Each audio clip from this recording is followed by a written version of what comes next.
all of you were there in the ballot booths. They're not even booths anymore, they're touchscreens, I suppose. But nevertheless, you all were voting this past week. We have our folks from community, Michael Allen from the Preservation Research Office, Sarah Thompson, a PR professional, and Joe Wilson, a law student at SLU. Why was it important for you to go out and vote for this? Or, let me rephrase, vote in this election. Well, I think that St. Louis doesn't often have a chance to vote on anything with any regional impact. And one of the things we're seeing as we look at things like the 2010 census numbers, where the city's losing population, the county's starting to lose population, is if we don't start implementing planning mechanisms that cut across these regional divides, we're going to be at a loss. We're not going to be competitive nationally. So I thought this was really crucial. If flawed, I personally don't like sales tax increases, and I think this might be the last one we're going to see for a while because of some of the bite back on it. But I think what it's doing is really crucial.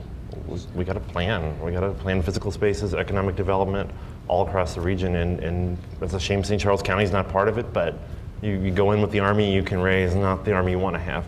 So it was a chance to vote on a vision, so to speak, on policy almost. Right, and one of the great things about it, I started out very critical of the so-called arch tax, but what I saw as the case was being made was that here's this big project that people criticize for not having enough in it to reach out to neighborhoods, to spur job creation. It's just a single big downtown project.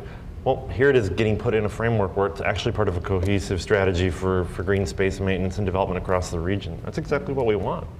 Yeah, I think the strategy, even though there wasn't necessarily a campaign officially as we would think about it, but I think it was very strategically well planned out and executed brilliantly. On YouTube, I don't know how many times I saw the video, and frankly at this time, how are you not going to want to support the parks beautification projects? I think everyone's sort of looking ahead to what the final result would be, but I would agree with you. I don't think when you kind of dug beneath the surface, I said it wasn't sort of as vanilla, the sort of bundled package, if you will, as it was, but it's still at the same time hard to go against because I think everyone wants to kind of have this common space. I think we looked at City Garden and you go down in the summer and you see the diversity, you see the families, but and I think people want to see that in other areas, and I love our parks here, both in the city and the county. I love Forest Park, so it's hard not to support that. But from not a political perspective, but I do think from, as you bring in with taxes and stuff, I think it was kind of scratching in some areas that I think a lot of people are uncomfortable with, so. I just think it was important because if we don't invest in ourselves, nobody else is going to. We talk about, I've seen a bunch of people tweeting about, really what we need to be focusing on is trying to bring more jobs into town. What we need to be focusing on is making our town safer. Those are all great points, but if we make only one of those things our focus, the job is never really going to get done with that. We can make safety our only focus, but our town will never be safe enough for everybody all the time, across the board. Well, do you think something like this might have an impact on safety or other aspects that we're trying to work on at the same time? It can start to be. Michael, actually, you posted an article the other day from a website that Next City, and it was talking about well-maintained green spaces actually can help lower crime, because if people care enough to be consistently around there, if there's always maintenance crews around there, if there's always people who are in the park, it becomes places that are less likely to be places where crime occurs. So in an indirect way, yes, this park can help that, but... And not just that, I'm saying overall, we've talked about livability, sustainability.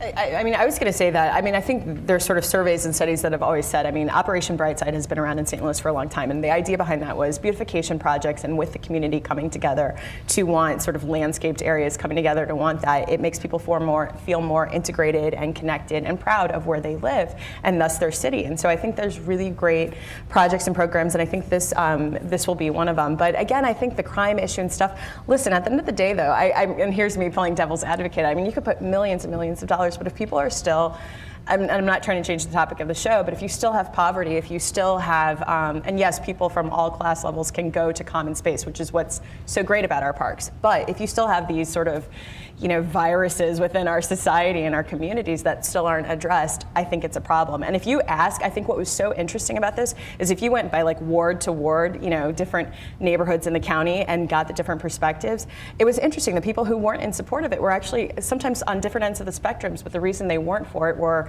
for very different reasons. It's like, hey, something else is a priority in my ward, in my neighborhood. So it's really, really interesting. It's so hard to not want this because it has so many positive things, but there's just so much more, isn't there? Right, and just picking up on Sarah saying the virus in the community, and I'm thinking about another green space issue that's a virus in the community, and that is the high rate of vacant land and vacant building stock in the region.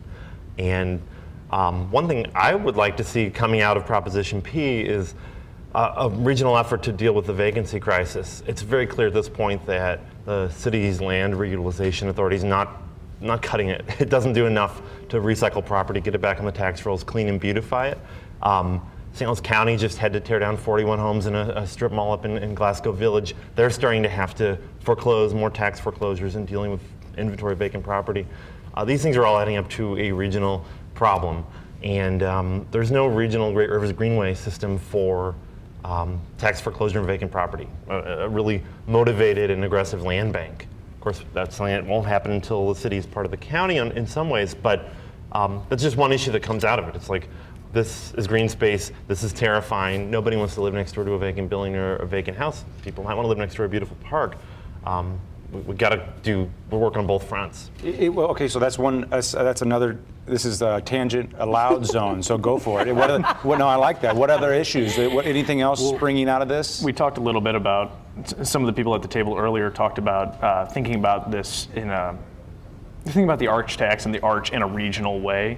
And this was a great step forward for our community that traditionally doesn't think about a lot of things regionally. There's a lot of infighting between the million municipalities that make up the St. Louis the St. Louis region, but this was about the closest I think that we've gotten to a solid step forward, that we're admitting that this is a regional landmark, that this is something that we all should probably be paying into, even if some people were against it. This is not as awesome a moment of like, yes, we're a region, we're all cohesive on this. Like, no, this is not that. This was a baby step forward. Well, you mentioned that we're going off on tangents, but let's be honest, this wasn't solely just about the arch. I mean, I know people flat out that when I talk to them, they're like, the only reason I'm supporting this is I love the park that's down the street from me. It's underfunded, and I want it to have money. It had absolutely, for some people I know, nothing to do with the greenways and the arch. There's other people who it was solely about the arch, and there's other people who, I mean, it's a mixed bag, and so I think that's why it's like we can't, of course, for the sake of the show, really focus on the arch tax. But I think depending, and again, I bring it back to the diversity of people who were in support of this. It's really quite interesting. Everyone came at it from, at least people I talked to, and even myself, from different angles of what they wanted to support. Well, and that goes back to it was a genius strategy, even if it went under the radar, perhaps. Yeah. Go ahead. I was just going to say, responding to that, just to pick up on the arch itself, I don't know why we're so ashamed of the idea of beautifying the arch, the symbol of our city, the grounds are the front door to the region, and moving beyond these sort of issues of, I think the opposition maybe had this tone of a little bit of parochialism, like, well, the arch isn't important because we need to develop parks in this neighborhood or parks over here, or we need more jobs downtown. But it's like, this is how the whole world views St. Louis. Visitors come from all over. This is the classic argument that Ryan and others are making, and it's really important.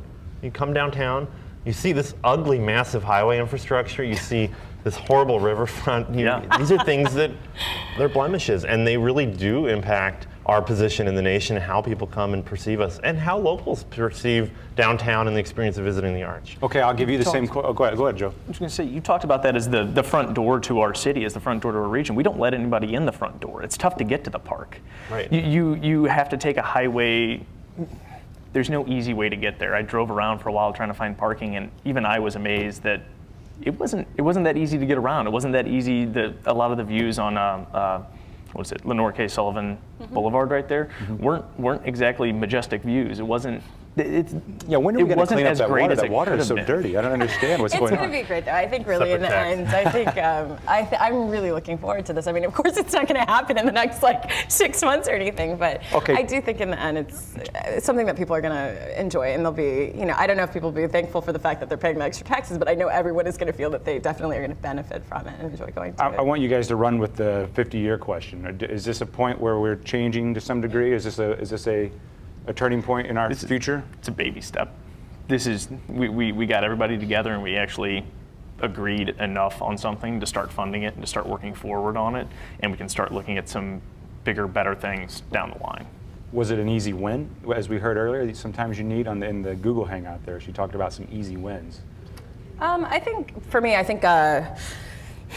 don't know, it's a tough one because again, I think just when you look at the diversity of St. Louis, I think the people who are in support of this, you could probably like narrow into a certain genre of people because there's folks from different areas I know who were not in support of it and others who were, but so I think it's a mixed bag, but I think people want to come together, people want to utilize the same space, but I think again, this proposition, because it was at this time, it made it for a slightly easier pass than it had if it had been at a different time. Well, and I didn't let you yeah. answer the future question either. Oh, yeah. Right, well, and I want to pick up on both of you. I think that this is not an easy win in terms of a 50-year mark because we excluded St. Charles County from the equation.